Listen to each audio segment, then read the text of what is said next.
Olá, voltamos e aí vamos lembrando, né, gente? A robótica, ela vai evoluindo seus robôs de acordo com os programas que estão evoluindo também. Porque senão, para que a robótica vai evoluir? Ela vai evoluindo de acordo com a necessidade do programa, é uma puxando a outra. Por exemplo, eu quero um robô que responda minhas perguntas. Eu não quero um programa que quando eu entro lá ele reconhece padrões. Eu não quero um dispositivo como um sensor me mandando informações. Eu quero perguntar, que nem às vezes a gente pergunta para o Google. Né? Às vezes a gente pergunta para o Google alguma coisa lá, ele responde. E será que o robô um robô bem próximo ali da característica de uma pessoa, ou nem precisa chegar muito próximo da aparência de uma pessoa, mas um robô que responda perguntas não seria legal? Então aí eu estiver evoluindo. Você já deve ter ouvido falar em celulares que respondem às suas perguntas. Nós só estamos pegando de um celular e passando por robô. Porque do celular a gente já tem um Siri, né, tem a Alexa, né, que pode ser instalado no celular, até pode ser um dispositivo parecendo um robozinho, né? Já pensou que aquele dispositivo vai evoluindo, vai virando a robótica, vai usando, e assim vai, tudo interconectado. Então vamos aqui olhar. Então a robótica vai evoluindo de acordo com os algoritmos inteligentes que estão sendo criados aí pela inteligência artificial. Vamos ver alguns exemplos. A evolução do robô, ó, eu coloquei aqui de 94 até 2024. Então você já vê aí um robô bem, né? E o negócio está evoluindo mais ainda. Mas esses robôs que estão aqui são os que já estão sendo utilizados, né? Você já vê a utilização, né, de cachorros aí, ó. Tem um cachorro, tem o robozinho que faz limpeza da casa, esse aqui, né? Já até usei, ele é muito eficiente mesmo, faz limpeza de casa, né? Então tem vários robôs aqui, então a robótica vai evoluindo de acordo com os programas que vão evoluindo, e o robô também necessita de mais programa e as coisas vão evoluindo com o tempo. Tá? Então aqui, a robótica sendo usada na indústria, porque os robôs foram se tornando mais eficiente de acordo com a criação dos programas, né? Eu tenho um programa que já faz um computador funcionar muito bem. Eu tenho um programa que já faz um celular funcionar muito bem. Então vamos criar aí uma estrutura de robô que possa usar esse programa também, que tem no celular. Vamos tentar criar. Aí cria um robô e fala, pô, mas ele precisa de uma adaptação nesse código. Então aí vai lá e mexe no código, aí o código que era só, o algoritmo inteligente que era só para celular e tablet, começa também a se transformar para usar nesses tipos de máquinas, já que a IoT com sensores conectivos, tá vendo? Tudo. O cara consegue hoje comandar esse robô de casa. IoT, conectividade. Internet 5G, ou a internet aí do Elon Musk. Né? Então tudo conectado, galera, tudo conectado. Então tá aí o robô sendo usado na indústria, e aí precisa de programas inteligentes, inteligência artificial. A robótica sendo usada aí no comércio. Esse robozinho é muito legal, ele serve o sorvete pra gente. Então, só para você entender já outro ponto legal, essa máquina ela fica em shopping. E aí você paga tudo pela máquina, né? Você vai lá na máquina, passa o cartão de crédito, escolhe o sorvete, ele vai lá, faz o sorvete para você e te entrega. É um atendente, é um robô fazendo o atendimento. Muito legal esse sistema. Mas aí vem aquele problema. De vez em quando essa máquina pode falhar? Pode, é uma máquina.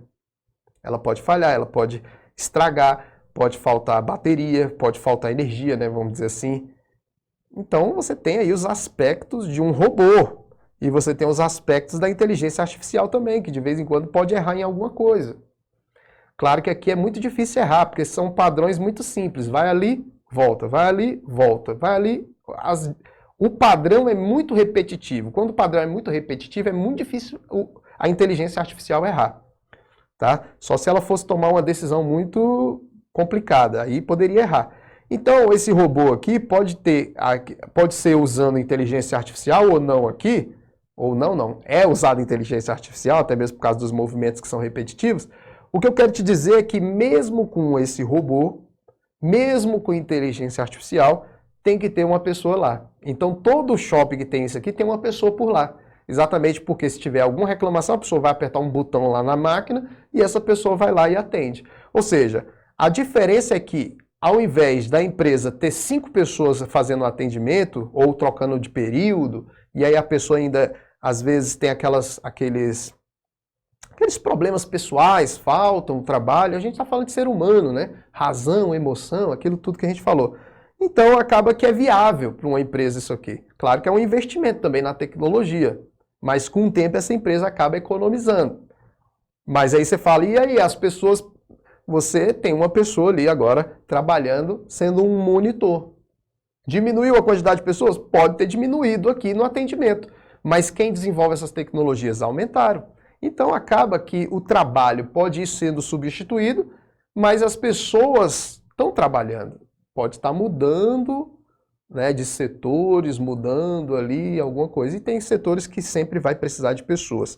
Né? Então aqui a robótica na medicina, também muito utilizado. Cara, muitos robôs fazendo cirurgia são perfeitos, mas tem que ter uma pessoa do lado. Tá vendo? Tem que ter uma pessoa do lado. Então tem cirurgias que o robô faz que o médico não conseguiria fazer, cara. Então tá evoluindo aí. Robótica na agricultura. Então tem os sistemas de inteligência artificial. E aí a gente chega em mais um momento importante. A gente viu então que sites, aplicativos, jogos, robôs, máquinas, tudo isso aqui usa inteligência artificial. Na verdade, inteligência artificial é o conjunto de todas essas ferramentas sendo utilizadas, né? Então, inteligência artificial é você usar isso aqui tudo, site simulando comportamento humano, aplicativo simulando comportamento humano, jogo simulando comportamento humano, robô, máquinas simulando comportamento humano. Então, tudo isso aqui precisa de treinamento. Eles precisam ser treinados, tá bom? E é exatamente isso que nós vamos falar. Como é que eles aprendem a tomar essas decisões? São programas. Como é que a gente toma decisão? A gente toma decisão com experiência. Um médico toma decisão com experiência, com o que ele aprendeu com o tempo. E quando ele, presta atenção, quando ele não sabe tudo, ele busca informações em outros lugares, consultas de grandes livros que ele estudou na faculdade que não lembra, tá vendo? A gente toma decisão com base nisso, em informações e experiências do mundo inteiro e também de acordo com o ambiente que a gente está, adequação ao ambiente também, muito importante. Então tá aí, ó, como é que eles aprendem? Dados de entrada, a gente precisa treinar a máquina com dados de entrada. Olhe para isso aí, finja que você não sabe de nada. Você, pessoa, tá? Você, humano. Isso aí é o quê? Aí você fala, professor, isso aí é gato, beleza. Mas se você não soubesse de nada, fosse uma criança que nunca tivesse visto gato, você ia mostrar um monte de foto de gato para a pessoa. Tá aí, ó, um monte de foto de gato. Isso aí é gato. Aí a pessoa, a criança ia falar, agora eu já sei o que é um gato. Então, pelo padrão de características do gato, o gato tem essa orelha, tem esse pelo, tem essa... Então ele vai identificando por padrões. Então você coloca isso aqui na inteligência artificial, você insere esses dados de treinamento, isso aqui é só um exemplo, tá? Você coloca esses dados de treinamento, vai treinando, mostrando um monte de gato, um monte de foto de gato. Quantas fotos de gato, se tiver gato sem pelo, gato com pelo, para ele não errar. Você vai mostrando um monte de foto de gato. Então você está dando dados de entrada para ele falando, ó, isso aí é gato. Aí você mostra um monte de foto de cachorro. Um monte de foto de cachorro, milhares de fotos de cachorro. Isso aí é cachorro. Pronto. Treinei a máquina. Agora vamos saber se a máquina está boa ou não. Chego na máquina e falo, que foto é essa aqui? Aí a máquina, com base nos dados, isso é um gato. Ah, acertou. Com base nos dados que está mostrando, isso é um cachorro. Acertou. Então eu vou avaliando se a máquina erra ou não. Isso acontece aqui também. Ó, treinei a máquina e mostrei para ela para ver se ela acerta ou não. Aí ela acertou. Com base nos exemplos, isso não é um gato. Com base no exemplo, isso é um gato, porque eu treinei ela só com gato. Então a máquina, o robozinho aí, claro que esse robozinho é um desenho, mas a gente já está chegando a isso também, né? O que faz essa identificação, o treinamento que a gente está fazendo, é com máquina, computador, celular, dispositivos, mas robôs também podem, tá? Tá chegando lá. Então, o processo de aprendizagem é esse. Eu passo dados e já as respostas que eu espero para ele. Então, eu vou treinando ele com muitos dados. Quanto mais dados diferentes ali, diferentes assim que eu digo, em situações diferentes, gatos com pelo, sem pelo, quanto mais dados eu coloco para ele, ele vai aprendendo ainda mais. A máquina aprende a criar as regras, a criar um padrão para ela identificar e depois dar o quê? Respostas. Então, a máquina aprende com dados de treinamento. Ela aprende, cria as regras e depois ela é utilizada para dar respostas. Machine Learning e Deep Learning. Deep Learning é uma evolução do Machine Learning. Machine Learning seria mais voltados a dados estruturados, dados de bancos de dados organizados, né, tipo texto, bancos de dados. Então ele consegue identificar padrão nisso. Já o Deep Learning consegue identificar padrões assim, imagens, vídeos, dados não estruturados, dados de redes sociais, enfim, tá? Então aqui o treinamento ocorre da seguinte maneira, aqui já mostrando uma planilha, né? Então eu estou colocando altura e peso, ó, e estou dizendo para o programa o seguinte, ó, quando você tiver uma altura tal e um peso tal, você vai dizer que é não obeso. Então eu mostrei alguns padrões para ele, ó, estou treinando ele, peguei uma lista de alturas e pesos, correlacionei, tirando de estudos da internet, eu vi se a pessoa é obesa, porque existem cálculos que fazem isso, obeso, não. Então já estou dizendo para ele, eu estou dando dados de entrada, eu treino a máquina assim, eu dou dados de entrada, ó, filters, dados de entradas, características e digo o que eu quero que ele coloque, o que eu quero que ele resolva. Então eu mostrei fotos de animais e falei, esse padrão aí é gato, é gato, é gato, é gato, é gato. Mostrei outras fotos, cachorro, cachorro, cachorro. Ó, mostrei dados e falei, não. Então, são cálculos. Então, aqui ele está fazendo o cálculo com base nos dados que eu fiz. Na verdade, ele está fazendo, não. Eu já dei os dados de saída para ele. Então, eu mostro os dados de entrada e já mostro o que eu espero dele. A saída, beleza? É a mesma coisa. Mostro fotos de gato e digo que é gato. Mostro fotos de cachorro e digo que é cachorro. É só que aqui eu coloquei mais específico mesmo do nosso estudo. Botou altura e peso, são os dados de entrada. E você já diz qual é a saída que você espera. Você está treinando o cara. É igual um professor que treina aluno. Ó, galera, se cair isso aqui, ó, você tem que responder isso aqui. Se cair isso aqui na prova, você tem que responder isso aqui. Então você está treinando a pessoa, está mostrando o que vai entrar na cabeça dela e o que tem que sair de resposta. É a resposta que você espera. Você está treinando com dados de entrada e dados de saída. Isso é um treinamento. E esse treinamento é um aprendizado de máquina supervisionado, tá? Eu vou colocar esse nome aqui, supervisionado, treinamento supervisionado. Só para você já ter uma noção. Supervisionado é aquele que eu dou uma entrada e eu já digo a saída. Então, eu já estou dizendo qual é a entrada e a saída que eu espero. Isso é supervisionado. Porque tem outros treinamentos de máquina, deixa eu explicar para vocês, que são não supervisionados. Treinamento de máquina supervisionado é esse. Eu falo o que eu espero dele. Estou te falando, é isso, ó, isso aqui vai entrar e você tem que dar essa resposta. Isso aqui vai entrar, ó, esse é o padrão de comportamento que eu quero que ela execute. Então, supervisionado é esse. Eu dou a entrada e já falo qual é a saída. Quando o treinamento é não supervisionado, eu só dou os dados de entrada e o algoritmo vai aprendendo com esses dados lá. Ele vai usando estatística, correlacionando os dados e ele vai se virando, ele vai identificando padrões sozinho. Tem algoritmo não supervisionado, que identifica padrões sozinho. Ele começa a pegar os dados, relacionar os dados por aproximação, similaridade, e ele mesmo vai separando. Ele vai separando. Ó, esse aqui é de um grupo diferente desse aqui. É como se eu pegasse um monte de foto de gato e um monte de foto de cachorro e colocasse dentro dele. E aí ele falasse assim, ó, eu não sei o que é isso aqui não, mas isso aqui, essas fotos aqui são diferentes dessas aqui de baixo. Então, por similaridade, eu sei que isso aqui é uma coisa diferente dessa outra coisa. Ele não me diz o que que é, mas ele separa. É igual aquele caso do médico lá, que usou o programa, né? Ele mostrou um monte de foto pro programa, um monte de foto, botou um monte de foto de cérebros que estariam normais. Mostrou um monte de foto de cérebros normais. Falou, ó, isso aqui é normal. Aí pegou outros fatos históricos de cérebros que tinham esse problema de AVC.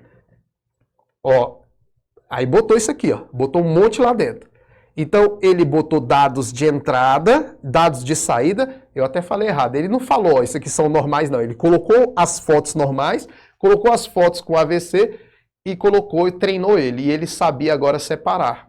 Separar que esse aqui é normal e esse aqui é não normal. Ele saberia separar. Na verdade, ele nem ia falar se era normal ou não normal. Tá entendendo? Então, só para concluir, porque às vezes eu falei alguma coisa aqui.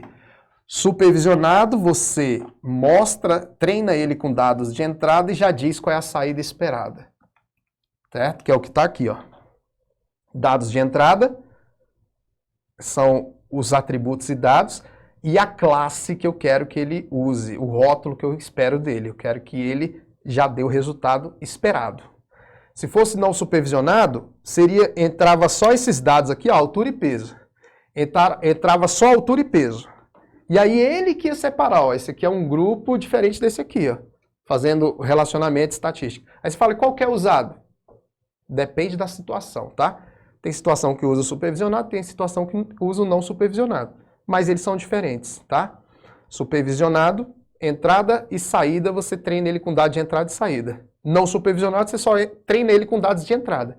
E ele que separa os grupos para você. Você fala assim, ó, separa 2 grupos aí. Separa 3 grupos. Ele vai separando para você, por aproximação, similaridade, estatística, tá?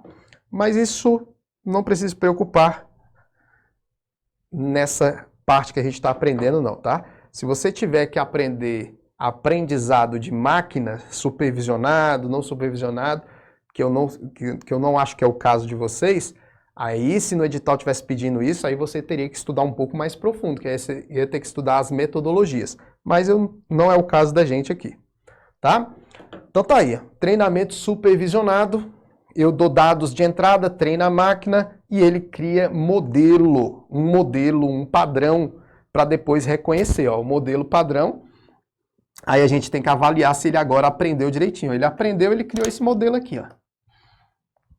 Que é um modelo mental, vamos imaginar assim. É como se fosse o cérebro de vocês, o que vocês mentalizaram. Você criou um modelo de que é gato e cachorro. A máquina criou esse modelo. Então a máquina já está inteligente, ó. Ela tem esse modelo. Aí a gente vai...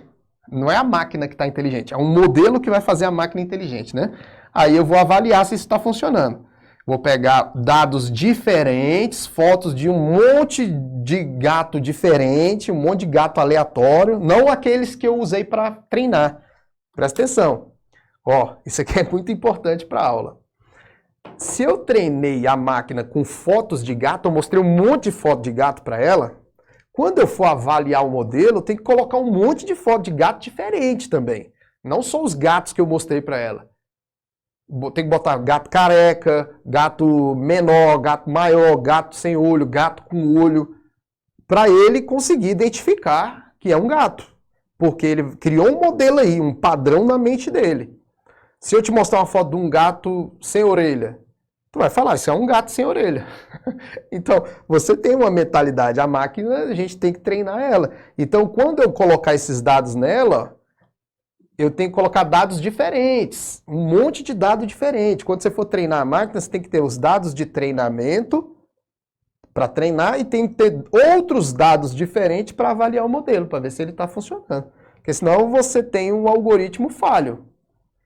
Isso é uma coisa muito importante para a gente entender o contexto da aula, o final da aula aí que já está se aproximando. Então veja, algoritmos podem errar? Podem. Mas tudo depende de quem treinou esse algoritmo. O algoritmo pode errar. Porque você pode usar o algoritmo, treinar o algoritmo com dados errados, com dados equivocados. Então ele pode errar. Tá? Então por isso que é muito importante saber que existe um período de treinamento e um período de avaliação, que é a avaliação que vai dizer se o algoritmo passou ou não. Então vamos supor que ele deu um resultado satisfatório, não errou nada aqui, ó, não errou nada ou errou muito pouco, dependendo do contexto, mesmo se ele errar um pouquinho, dependendo do contexto, que nem vocês viram lá, 97% na medicina acertou lá, né? Então, dependendo do contexto, tá beleza, eu vou usar esse algoritmo. Se não, eu não vou usar. Então, tudo depende do contexto. Pronto, aprovado o meu algoritmo. Pronto, agora eu tenho o algoritmo inteligente para usar ele. Agora eu tenho um algoritmo inteligente, eu posso usar ele em jogo, posso usar no site, posso usar no aplicativo, posso usar na rede social.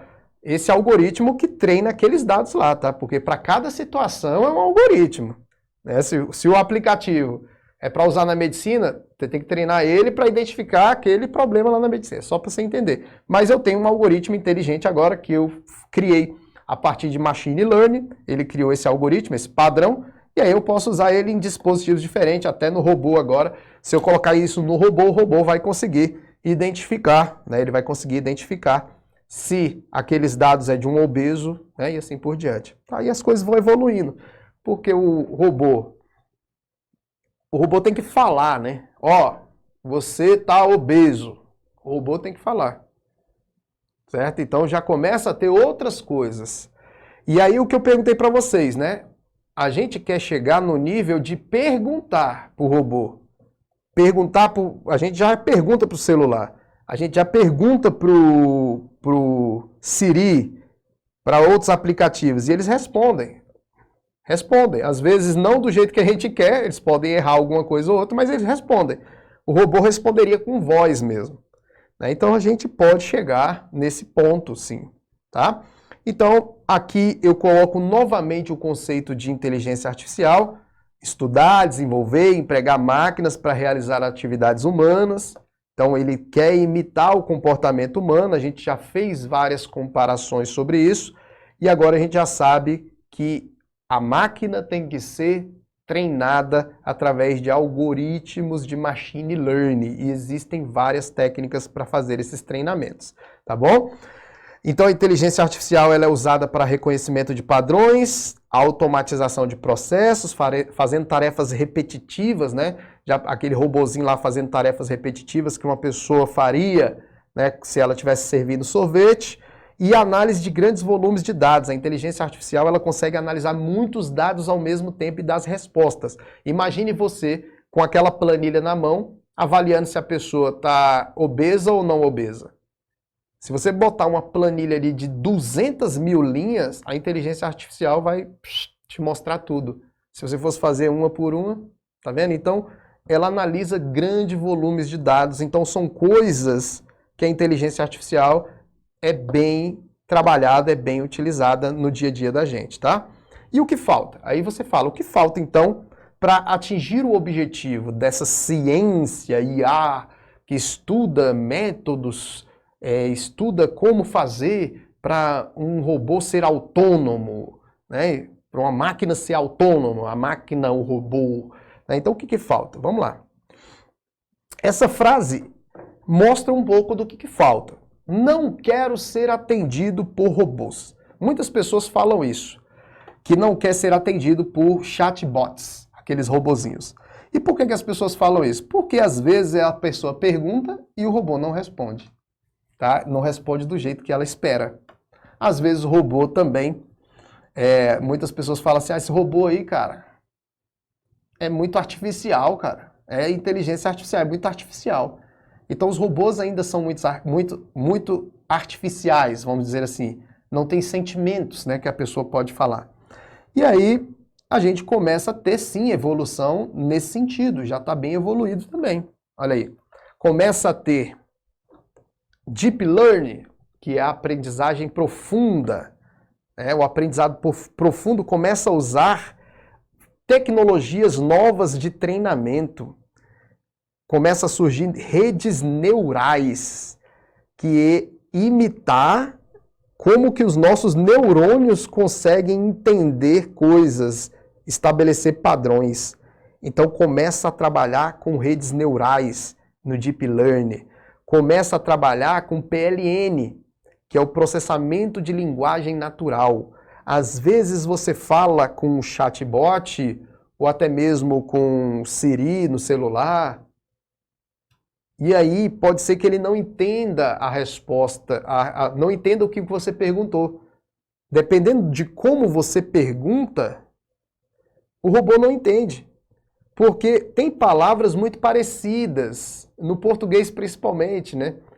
Você às vezes está falando uma palavra como gíria, então ele não entende, ele começa a não entender. Então esse processamento de linguagem natural é muito difícil para uma máquina, mas é possível hoje, porque começa a surgir várias ferramentas de processamento de linguagem natural. E aí eu coloquei, ó, grosso modo, o PLN pode ser definido como uma forma de descobrir quem fez o quê, a quem, quando, onde, como e por quê. Exatamente porque, às vezes, você faz uma pergunta e a inteligência artificial vai responder de uma forma que não é o contexto que tu perguntou. Não é o contexto que tu perguntou. Tu pode até pesquisar alguns exemplos aí na internet, tem vários, tá? Então, PLN é fazer com que a máquina, que não entende perguntas naturais da linguagem humana, começa a entender. E não só isso, viu? Você vai ver o que o PLN permite. Então, ó, é uma forma de a máquina descobrir quem fez o quê, para quem, quando e onde, e como e por quê, para fazer essa relação desses acontecimentos. Porque às vezes a resposta dela sai errada, porque ela não entende a linguagem natural, tá? Beleza? Processamentos de vírgulas, essas coisas ela não entende. Por isso que as perguntas têm que ser bem formuladas. Mas agora, muitas dessas inteligências artificiais já estão usando tanto rede neural quanto também PLN.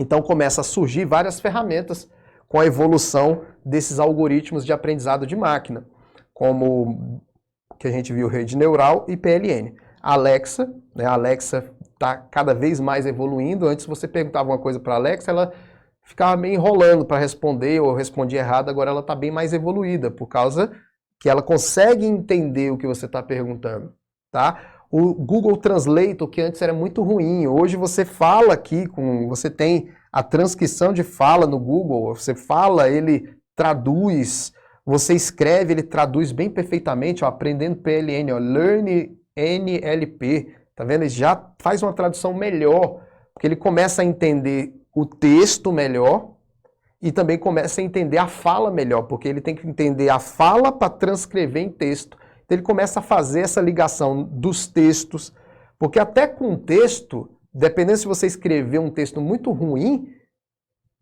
a inteligência artificial não entende. Quando você fala com uma pessoa escrevendo um pouco ruim, errado, a pessoa consegue entender às vezes, mas o computador já é mais difícil entender isso. Então, através do PLN, ele começa a fazer mineração de texto, saber identificar palavras, contextos, interpretar. Então ele começa a fazer tudo isso, ó. Mineração de sentimentos, ele consegue saber se um texto está fazendo menção a amor, a alegria, se o texto é uma sensação de medo. Então, acaba que ele faz a mineração de textos e identifica sentimentos no texto. Isso é bom, porque o robozinho, vamos dizer o chatbot, se você escrever alguma coisa muito nervosa lá, ele vai saber que você está nervoso e o chatbot ele pode falar, ó, calma, mostrar um coraçãozinho ou alguma coisa do tipo. Então, ele começa a ter a máquina começa a ter mais humanização, sentimento com essas ferramentas aqui. Alexa resume texto muito bem, porque antes você pedisse para uma inteligência artificial resumir texto, ela ia trazer um texto horrível. Agora ela resume muito bem, porque ela sabe fazer essa correlação das palavras que a gente tem no PLN. Então, PLN é uma área da computação que tem como objetivo fazer com que um computador entenda a linguagem natural. E a linguagem natural não é só a falada, tá? É a escrita também, tá? Então, vocês já viram os vídeos do YouTube? Os vídeos do YouTube, ele está gerando transcrição do que você fala. Então, você vai falando, ele vai escrevendo lá o que você vai falando, isso gera legendas no vídeo, gera resumos em texto, bem interessante demais, tá? E aí nós temos aí o processo de linguagem natural, como é que ele acontece, ó. O robozinho, faz o processamento de linguagem natural, através dos algoritmos que treinou ele, são algoritmos que treinam ele, tá? Algoritmos de processo de linguagem natural, treinou o robozinho para começar a fazer essa interpretação do texto ou do áudio, né? Transcrever o áudio em texto, porque o robozinho trabalha com texto, mas ele tem que pegar o áudio e transformar em texto, que é uma coisa que as pessoas às vezes não entendem, ó. Quando eu mostrei aquele negócio da rede social, que a pessoa fala,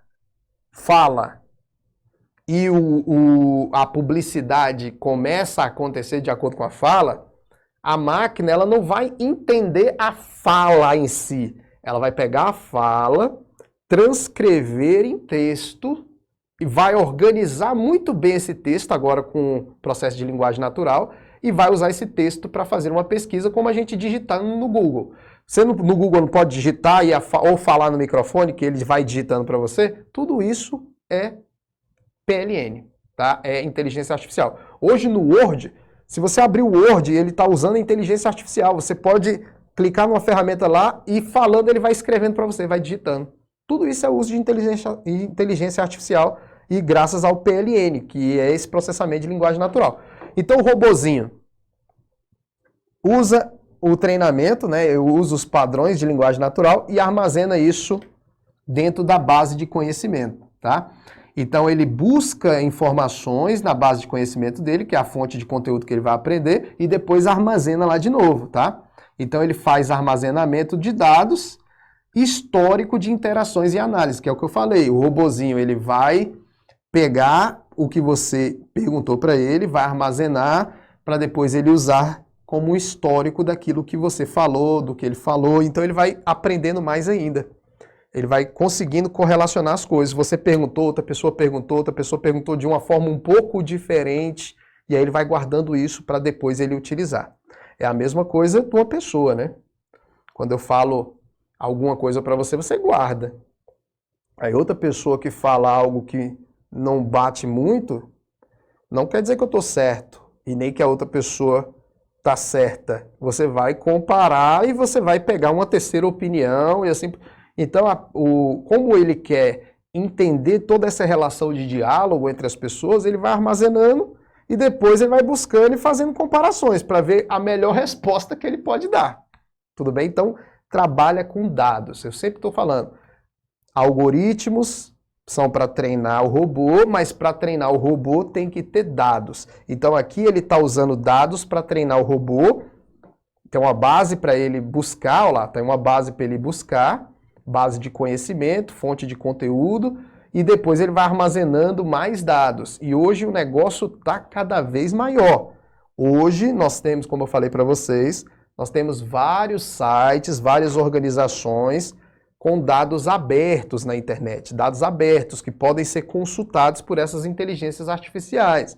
Então, um robozinho desse, ele agora não tem só a base de dados dele, ele tem a base de dados de outros robôs, de outras ferramentas. Se você pergunta, por exemplo, para um robô desse, você pergunta, ó, agora com esse processamento de linguagem natural, você pode fazer perguntas. Fala, Alexa, eu preciso saber um pouco sobre legislação eleitoral, mas eu queria saber com base nos dados do tribunal, os dados abertos que estão lá. Tu explica direitinho.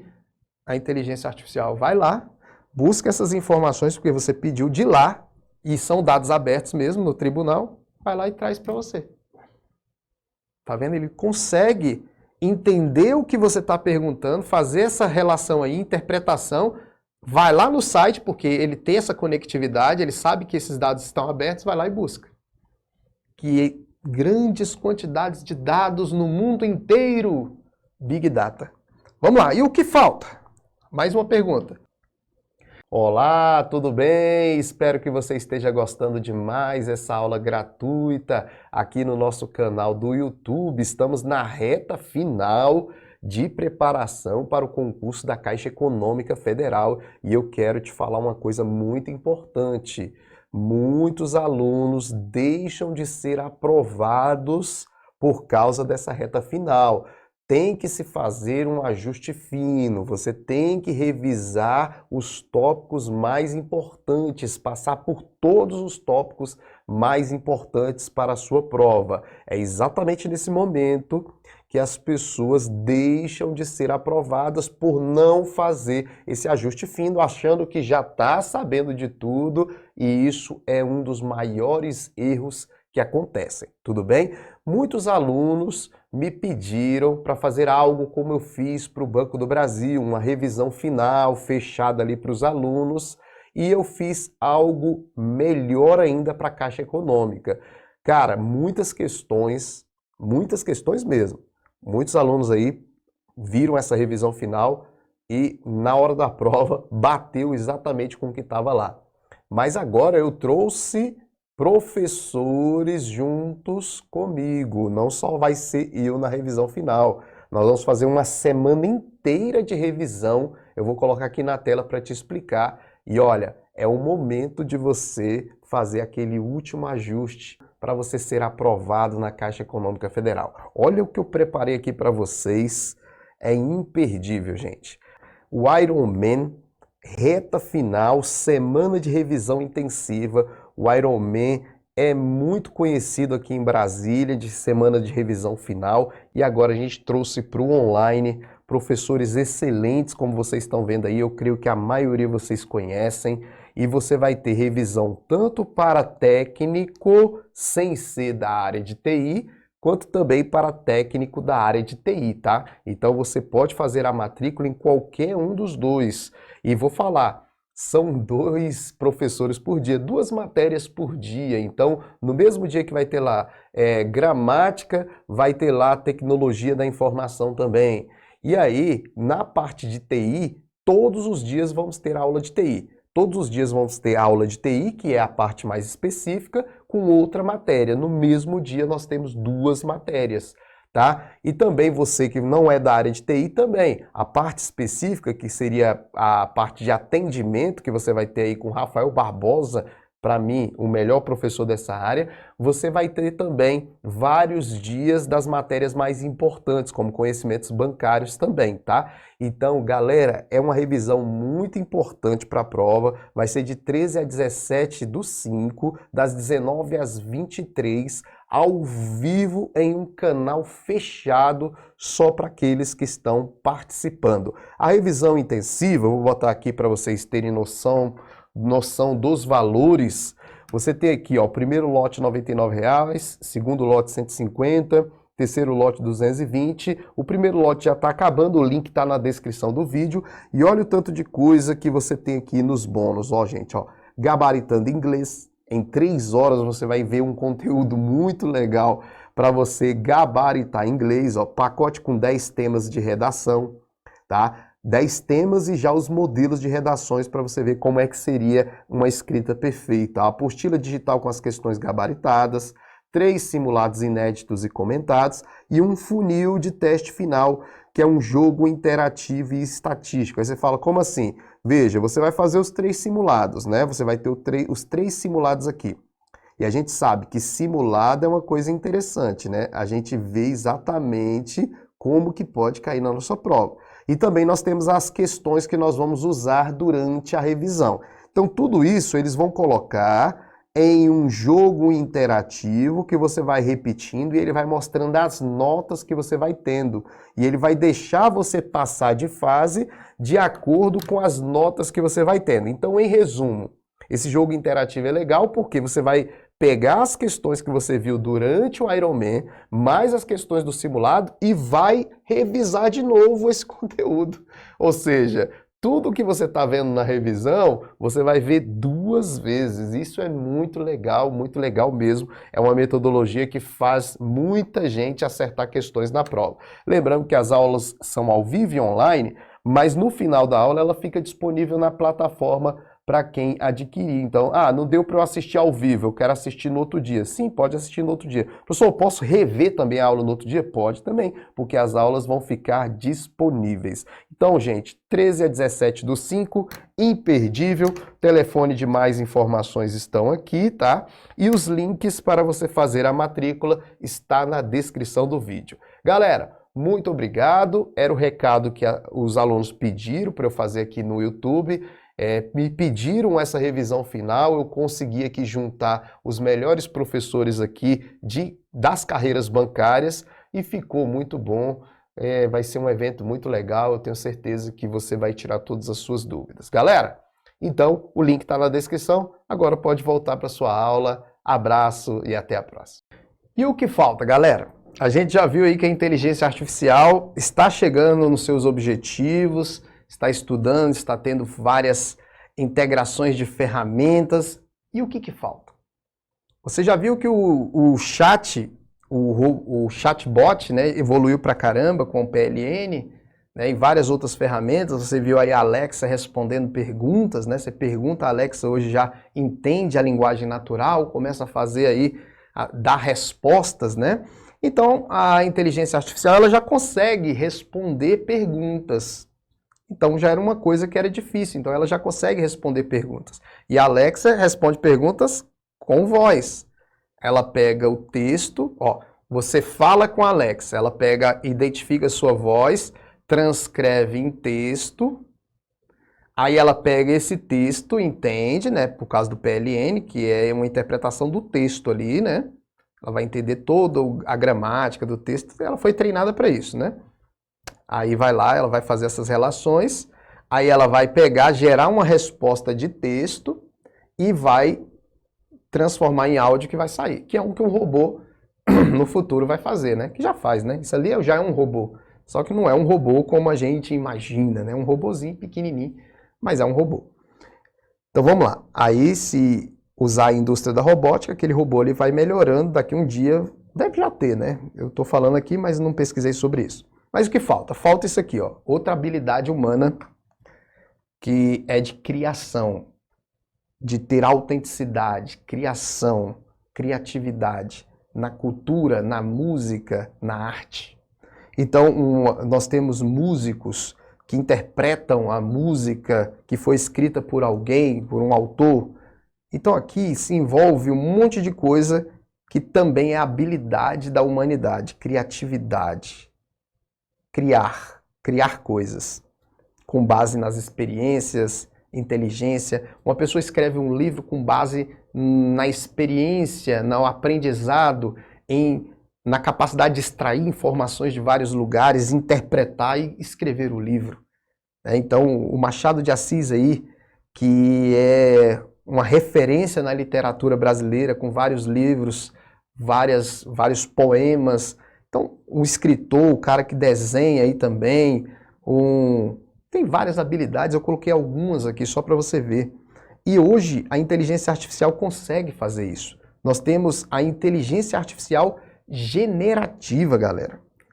Essa inteligência artificial, essa aqui não é a única, tá? Ela vai ter a capacidade de criar textos, imagens, vídeos, áudios, resolver fórmulas matemáticas, escrever códigos de programação. E foi criado por quem? Pela OpenAI, que é a empresa de quem? Do Elon Musk, né? Esse ChatGPT, que é o mais famoso, ele responde perguntas e cria respostas e cria tudo isso aí, ó, com base no que você pergunta, com base no que você pede. Então acaba que ela já está trabalhando de maneira autônoma, a partir dos comandos que você pede, que é um dos princípios éticos, né? A inteligência artificial, ela existe, muitas vezes ela é polêmica, essa aqui é mais polêmica ainda, vai gerar muita polêmica, mas a gente tem que trabalhar com essa ideia de que as pessoas comandam a inteligência artificial, não é ela que comanda as pessoas. Então, o ChatGPT, ele responde praticamente tudo que você perguntar. De vez em quando ele pode errar em alguma coisa ou se embananar, mas está melhorando com o tempo. Ele vai aprendendo com base nas perguntas, base em dados espalhados no mundo inteiro, e ele vai aprendendo. Quanto mais dados ele vai aprendendo. Daqui um dia isso aí está perfeito. Ele já está muito perfeito, né, para o que a gente sabe. Então, essa inteligência artificial ela tem que ser usada para o bem, né? Para a humanidade se dar bem, não para prejudicar a humanidade. Então, um dos princípios do uso da inteligência artificial com ética é usar isso aí de forma que A gente tome as decisões, não a inteligência artificial. Ela mostra o que a gente precisa, padrões, informações, ajuda na tomada de decisão, mas ela tomar a decisão sozinha, não. Tá? Então, isso é um princípio muito importante. Mas vamos lá. A inteligência artificial generativa, ela tem essa capacidade de gerar conteúdo, gerar imagem, gerar conteúdo. Então, tem muito o que pensar quando você for usar essa ferramenta. Para que você vai usar? Porque você pode usar de forma incorreta, tá bom? E aí eu quero mostrar para vocês algumas formas que não são corretas de utilizar a inteligência artificial generativa. Só para você entender, eu posso pegar o ChatGPT, esse programa aqui, falar assim, ó, cria um resumo sobre machine learning aí para mim. Aí ele vai lá e cria o resumo. E aí você pergunta, de qual fonte que você tirou isso aí? Para eu citar a fonte aqui no meu resumo, no meu trabalho ou no meu livro. Aí ele vai falar, não, isso é autoral, eu que criei. Ele não vai te dar a fonte. Por quê? Porque realmente foi ele que criou. Ele saiu pegando um monte de conteúdo, milhares de conteúdos, interpretou que ele já tem essa capacidade e ele escreveu do jeito que ele achou melhor. Correlacionando palavras, PLN, ele escreveu do jeito que ele achou melhor, pegando um pedacinho de um, pedacinho de outro, que é o que uma pessoa faz quando ela vai escrever um artigo, um livro, né? Ela pega os livros, internet, sai pesquisando, fazendo pesquisas e escreve. A mesma coisa o ChatGPT vai fazer. Só que a pessoa, o humano, ele vai dizer de qual lugar ele tirou esse pensamento. Ó, foi um pensamento que eu tive com base nesses livros. Então ele vai lá e cita a fonte. O direito autoral. Citou a fonte. Agora o ChatGPT, ele pegou de milhares de lugares. Ele não vai te citar de quais sites e endereços da web, de qual servidor. Ele pegou essas fontes para gerar essa ideia. É autoral dele, beleza, mas com base em quais fontes? É autoral meu quando eu escrevo. Mas com base em qual fonte? Aí eu cito as fontes.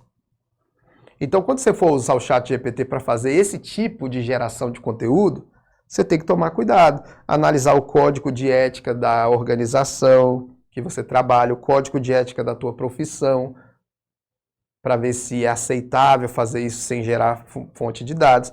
A própria inteligência artificial você pode usar para completar, para te auxiliar na escrita.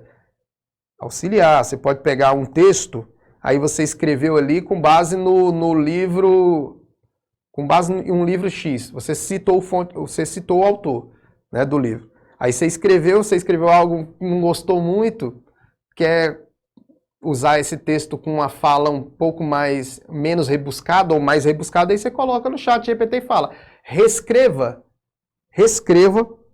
esse texto, dando mais emoção, usando mais criatividade e complete ele com informações aí que você acha relevante. Complete, dê mais, como é que se diz? Especifica mais alguns tópicos aqui, dê exemplos práticos. Pronto, aí ele vai pegar, vai reescrever, olha que bacana, vai reescrever, vai dar exemplos práticos do dia a dia e você vai usar isso aí, mas você já tem a fonte que você tirou, você está usando ele para melhorar o texto, tá vendo? Não é para escrever para você. Tá? Então você pode falar para ele gerar uma imagem para você colocar na reportagem ou no blog. Ele gera imagens e não são plágio, são imagens que ele gera mesmo. Ele sai pegando um monte de imagem e cria imagem. Cria uma imagem aí do Maracanã lotado. Aí ele vai lá e pega. Ele não vai copiar uma foto não. E se você tem suspeita que ele pegou de algum lugar, porque vamos dizer que ele pode errar em algum momento, né, o algoritmo. Daqui a pouco nós vamos falar sobre isso. Mas vamos supor que você desconfie. Tem algoritmos hoje de inteligência artificial para você detectar plágio. Você coloca lá e verifica. Um dia desse eu pedi o ChatGPT para criar uma música para mim, para eu explicar para os alunos de uma forma mais animada sobre a LGPD, Lei Geral de Proteção dos Dados Pessoais. Eu perguntei, claro que eu não ia usar, só para eu ver. Cara, o bicho criou uma música, e essa música é autoral dele. É autoral dele. Foi ele que criou. Não copiou de lugar nenhum. Ele correlacionou a experiência dele com esse tanto de dados, ele criou. Tá vendo? Então tem que tomar cuidado. Aí você pega a música e avalia se não tem direito autoral, né? Ele vai mostrar o texto, ele não vai cantar, ele vai mostrar. Mas com certeza já deve ter inteligência artificial que canta. Você bota o texto, ele fala isso, ele canta. A gente sabe que tem. Tem inteligência criando vídeo, áudio, como eu falei ali, cálculos matemáticos, tudo. Então tem que tomar muito cuidado, porque a inteligência artificial generativa você pode usar sim para muita coisa, vou dar alguns exemplos, mas tem que tomar cuidado, tudo bem? Olha aí, o que fazer quando me sinto triste? Aí ele vai criar um texto, galera, para explicar isso aí para você e vai usar sentimento. O programa hoje já tem o uso, né, de PLN, consegue minerar textos, verificar sentimento e consegue transcrever também com sentimento, né? Olha que coisa, hein? E aí você pensa, então os robôs, o robô, né, já consegue, né, fazer isso, né, consegue responder com sentimento, a voz, né? Só que você sabe que o robô, o ser humano, quando ele está triste, ele tem expressões faciais diferentes. Quando ele está triste, quando ele está alegre, quando ele está pensativo, quando ele está com raiva. E isso já vai envolver a robótica. Porque o programa você já está vendo que consegue fazer isso. Mas aí o equipamento robótico que vai ter que gerar essas expressões faciais. Tá vendo que o negócio vai evoluindo? E aí a robótica vai evoluindo com isso também. Vai vendo que... Porque se o objetivo é chegar, né, naquela ideia inicial, né, de ser o mais próximo possível, como a inteligência artificial toma decisões? Como é que ela vai tomar decisões? De mostrar um texto, não mostrar um texto, de falar triste, de falar alegre. Claro que a inteligência artificial ela não deve tomar decisões finais, mas tomar decisão no sentido assim, será que eu escrevo com tristeza, com alegria, ou será que eu mostro esse texto desse jeito? Quais textos eu vou relacionar para dar essa resposta? Ele toma decisão como? Com base em dados. É igual o ser humano. O ser humano toma decisão com base em dados. Eu quero tomar uma decisão. Não é só o que eu sei. Eu posso até tomar decisões repetitivas que eu tenho uma decisão já na minha mente. Mas se eu não sei, eu saio pegando informações, opiniões, e ele faz isso também. Tá? Ele pega muitas informações, opiniões, relaciona e faz exatamente o uso do que a gente já aprendeu durante a aula, que é o Big Data. Então, a inteligência artificial, a internet das coisas, tudo armazenando no mundo inteiro, na nuvem do mundo inteiro, né? Armazenamento em nuvem nos servidores espalhados no mundo inteiro. Nada local. Ninguém está armazenando coisas locais, muito difícil. Algumas coisas de privacidade da organização são armazenadas locais, dentro da organização. A maioria em dispositivos na nuvem, que pode ser acessado por sistemas do mundo inteiro, né? Pela internet. E se for aberto, né? Se não for aberto, não tem acesso, beleza? Só pela própria organização. Tem algumas informações que são abertas, outras não, né? Você aprende isso em dados abertos. O governo trabalha com dados abertos porque ele precisa ter transparência, tá? Então tem organizações privadas que também abrem dados, porque precisa que essa tecnologia aqui evolua, tá? Então Big Data é isso. São grandes quantidades de dados no mundo inteiro. Tá? O Big Data tem algumas características que a gente chama de 5Vs. 5Vs são as características de um Big Data. Eu vou colocar aqui para vocês, que seria, o Big Data ele tem um grande volume de dados, né? Então é uma característica do Big Data, você sabe que é uma grande quantidade de dados, é o volume.